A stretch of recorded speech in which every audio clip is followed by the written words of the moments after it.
ay kanya nang inayos yan, AJ. So, sa pagkakaalam ko ay dinadagdagan pa ngayon yung mga laptop, mga computer, maganda yan, maganda. yung mga tablets. Especially sa mga ating mga instructors, mga teachers, no? Mas kailangan din nila kasi gagawa sila ng Kasama sila, mga lesson plan, no? Kasi importante yun, yung teacher, siyempre siya yung magtuturo siya magbibigyan ng learnings sa mga ating estudyante.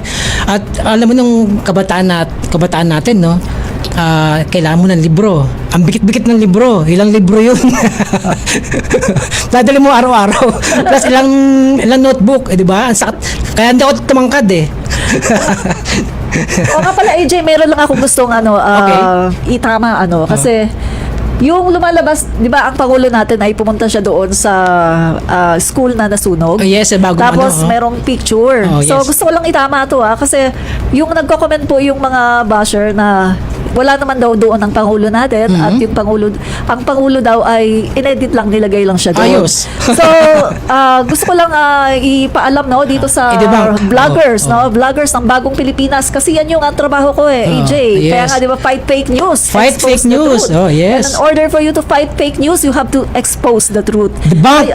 Kaya eto ang sinasabi ko sa mga nanonood, sa mga kababayan natin, nandyan po talaga si Pangulong Ferdinand Marcos Jr. At kung ayaw niyo po maniwala, pakitingnan niyo po yung aking video diyan sa aking page Admin Rich. Yes. At makikita nyo, dinibang ko po yan doon. Pinakita ko yung video na nandun ang ating Pangulo. Yun po yung video na yun, doon po kinuha yung picture na kung saan nandun siya. So, ang Pangulo natin ay nandun. Hindi po totoo yung sinasabi ng mga basher na wala daw siya doon, So, ako po ang makakapag-testify niyan at yung mga vloggers na kasama doon at yung mga tao na nandoon. Nandun po ang Pangulo natin. Hindi po totoo na inilagay lang siya doon at ini-edit lang. Alam mo, Admin Rich, ang nakakalungkot lang, pag nawala ang basher, wala tayong topic. Ayan ang isang di ba? Katotohanan mulat na katotohanan yan. Kapag nawala siya, ayan ang nakakalungkot na parte sa ating mga vlogger. Kaya the Admin Rich, ganun pa man, nagpapasalamat tayo sa ating mga bashers, sa ating mga, di ba, nagkapaat ng mga fake news. Alam mo nga, with yung mga disinformation, misinformation na yan, di ba? Alam mo, nagpapasalamat tayo sa nila. Alam mo, AJ, mabanggit ko lang minsan nga, napapansin ko pag magla-live ako or pag magpo-post ako, nauuna pa yung basher. Oo. Talagang, minsan nga, mas marami pa sila kaysa doon sa follower ko. At ang nakatawa dyan, Admin Rich, pag dumating sila, isang buhos. At pag nawala isang buhos din, wala ng viewers. Wala na nakikinig sa'yo, di ba? So, ang ganda lang ng mga gatong topic to kasi importante yung mga na pag-uusapan natin. Kasi ang ating mga estudyante naman talaga ay nangangailangan ng tulong mula sa gobyerno. Hindi lamang sa mga textbooks, sa free wifi, pati sa health. Para mas magandang kanilang edukasyon yung kanilang pag-iisip, mas hindi sila lutang sa tuwing umaga o tuwing papasok ng eskwelahan, hindi sila magiging lutang. Pero meron ding programa, feeding program ng ating gobyerno, syempre. Correct. Hindi lang basta yung textbook, yung wifi na yan, Correct. Hindi na kailangan ng mga kabataan na humingi ng baon sa kanilang mga magulang, diba? At sa ganitong sandali, napaka-importante na mag-break tayo kasi kailangan natin yan.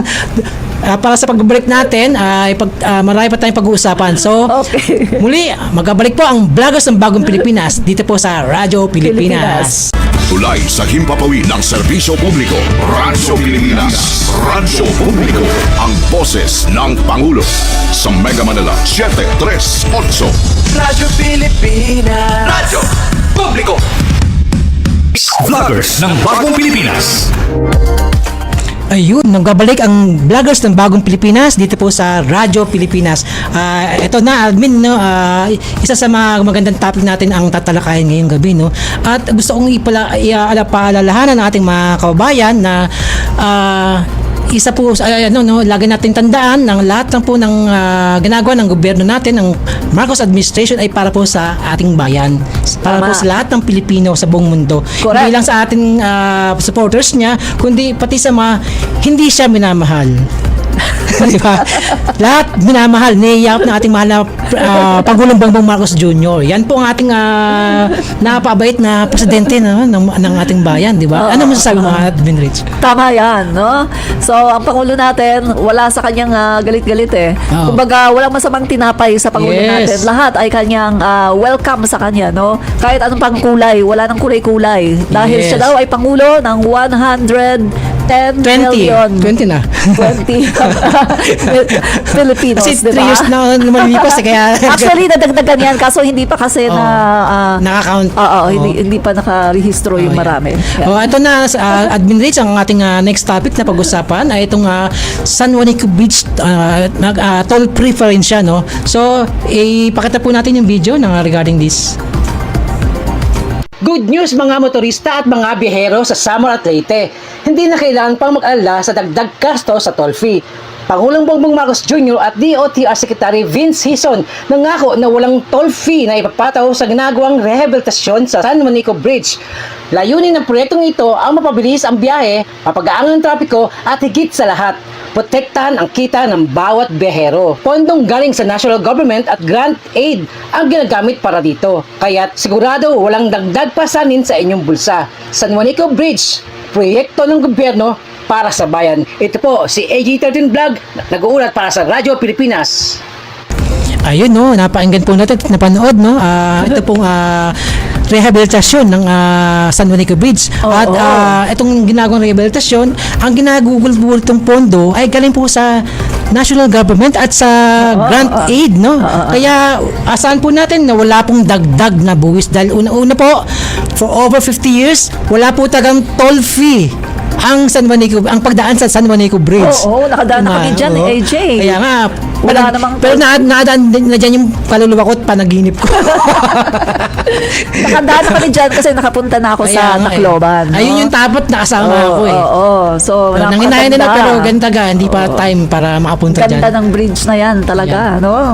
Mahaba siya. And remember, no, itong ginagawa ng ating Pangulo, hindi lang basta ito yung dahil sa, ito ay pinagawa ng kanyang ama para sa kanyang minamahal na nanay, no, na si First Lady Imelda Romualdez Marcos. Love Bridge. Ayan, the Yan. Bridges of Love. Ayan, tinawag yan sa Bridges of Love na yan.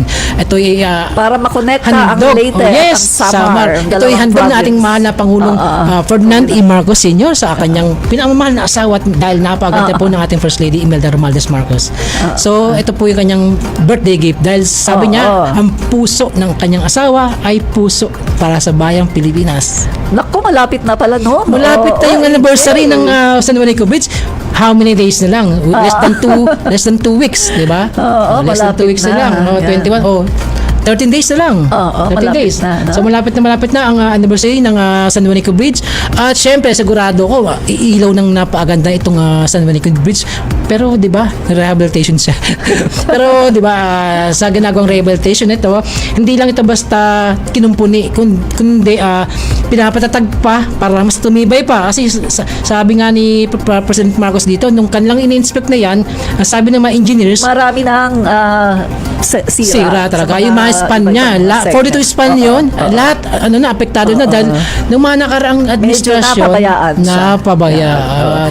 Kasi AJ, ang mga bridge talaga, mga infra, kailangan talaga yan na mini-maintain. Parang Lalo tao rin na yan, di ba? bridge, O, di ba? pag tumatanda ka, di ba? Lalo na ang Medyo, bridge.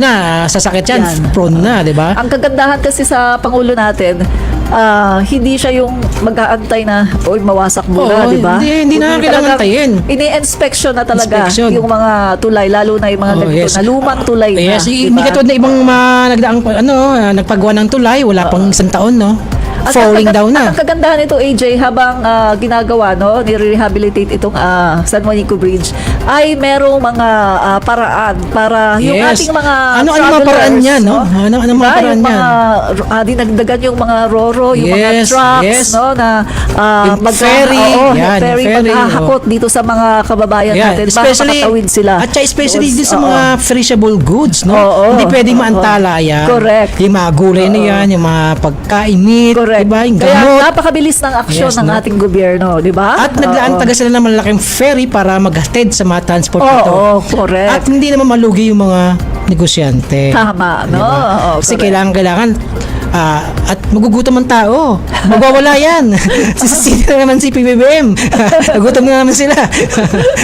Hindi pwedeng mangyari yun. Correct, no? So, maagap ang ating Marcos administration. Oo. Diba? At sa lahat ng kanilang ginagawa, laging merong resulta at diba? Hindi, correct. solusyon. Hindi ka doon ng iba, wala na nga solusyon. Sila pa unang umaangal. Dapat be part of the solution. Hindi yung Correct. parte ka ng umaangal na tao. Tama. May no? ibig sa isang senador ka tapos ikaw unang aangal. Ang dapat ay instead na umangal, instead na magreklamo ay tumulo, di ba? Think. Kasi lalong-lalo na kapag ikaw ay nasa gobyerno, Oo. wala kang karapatan na Umangal. magreklamo umangal Oo. Dapat ang ginagawa mo ay tumutulong ka, lalong-lalo na kung matagal ka ng senador, kung matagal ka ng nasa gobyerno, pagkatapos ngayon ay magngangal-ngal ka at Yes. madami ka mga sinasabi sa gobyerno doon. No? So, dapat tingnan mo rin yung sarili mo kung ano ba yung naiambag mo. Ano may dito. itutulong mo, di ba? O, ano ba yung naambag mo noon? Bakit napabayaan Ano bang ito? suggestion mo? Oo. Ano bang solution mo para katupang Oo. maabsan yung diba? nararamdaman ng mga Pilipino? Correct. Gutom, Correct. pagkatakot, 'di ba? Sa sakit, 'di ba? Dapat pero ang alternatibong paraan. Tama. Hindi yung aangal ka, magtatanong ka sa tao kung anong gagawin. ang swerte mo, naboto ka ng tao, tapos Correct, ikaw magtatanong ka at magreklamo ka. AJ, meron lang ako gustong idagdag. No? Okay. Dito sa sinasabi ng ating Pangulo. No? Yes, okay. Kasi eto ay nakaka-relate talaga ako dito. Ay, okay. Diba? Nasabi ko to sa'yo. Oh, yes. Oh. Yung tungkol ito sa K-12. Okay. No? Sa senior high school. Oo, yan. sa senior Magandang high school. pag-usapan din niya actually. Kasi Yan, AJ. importante. Ito kasi, sabi po ni PBBM, senior high school, walang pakinabang. Pakinabang. So, ako AJ kasi, yung anak ko, siya yung unang-unang tinamaan nito, Yes. itong senior high. Imbis na gagraduate siya, ay hindi siya gumraduate dahil nga sa may K2. may dalawang taon pa. Tapos AJ, napansin ko kasi 'di ba, teacher din ako. Tapos may tinuturuan din akong subject sa high school no? So napansin ko AJ yung curriculum, tinitingnan ko yung curriculum, no? Pati yung sa anak ko. Parang may mga inulit lang naman yung mga dati na mga subject, parang inulit lang naman. Pagkatapos yung bang pag-execute no ng mga lessons, parang Hindi naman handa. ganun ka Yung kahandaan ng Oo. ng mga teachers doon, ng ating gobyerno doon, hindi pulido. At eto AJ ang hindi maganda kasi dapat 'di ba kapag nakagraduate na ng senior high dapat natatanggap na sa trabaho. Yes. Pero ngayon Apprentice ka na, ang apprentice. mga company hinahanap pa rin college graduate. Siyempre. So ano nga ba naman ang magiging magiging Pakinabang. benefit nito? Oh. So sabi ko tama yung sinasabi ng Pangulo natin parang lumalabas na walang pakinabang. Dagdag gastos. Sa totoo lang. Totoo yan. 2 taon. Tapos parang nakakatamad.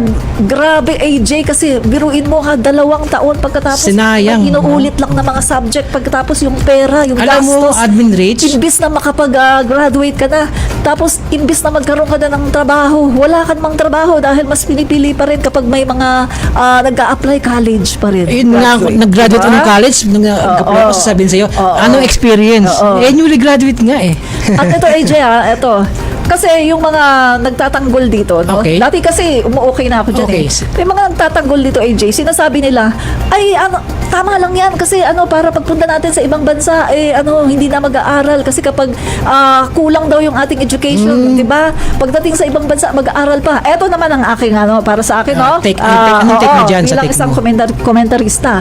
Para sa akin, AJ, hindi naman lahat ng mga Pilipino ay mag-abroad. Oh, yes. Diba? Magtatrabaho sa abroad. Dapat So, yung- ganito na lang. Kung sino na lang yung gustong mag-abroad, siya na lang yung kumuha ng extra na Extra, kurso, oo. di ba? Kasi sa totoo lang mas marami tayong mga Pilipino na nandito lang naman sa Pilipinas at hindi naman nag-a-abroad. Oo. So para sa akin, Ilang percentage lang yun, Oo, admin? Para sa akin AJ, mas gusto ko na talagang tanggalin na ng ating Pangulo. Alam mo, Admin Rich? BBM, yung 2 years na yan. Kasi talagang sa totoo lang. Waste Oo, waste. at saka dagdag lang talaga yan gastos, sa totoo lang. Alam mo, Admin Rich, nung panahon, Bilang magulang. nung panahon namin, no, nung high school ako, merong curriculum ang ginawa ang gobyerno noon. Oo. Yung mga schools, no, nagkaroon silang AVC course. Ito yung advanced course na AVC. Advanced vocational course na tinatawag. Let's say, nung third year ako, kumuha ko ng automotive. Automotive. Pero kinuha ko to sa ibang school. So ang mangyayari kung ang time ko dito sa from morning to afternoon yung type ko sa school namin. Tapos morning din doon yung AVC ko, yung automotive subject ko ron. Nasagasaan yung yung regular timing ko sa eskwela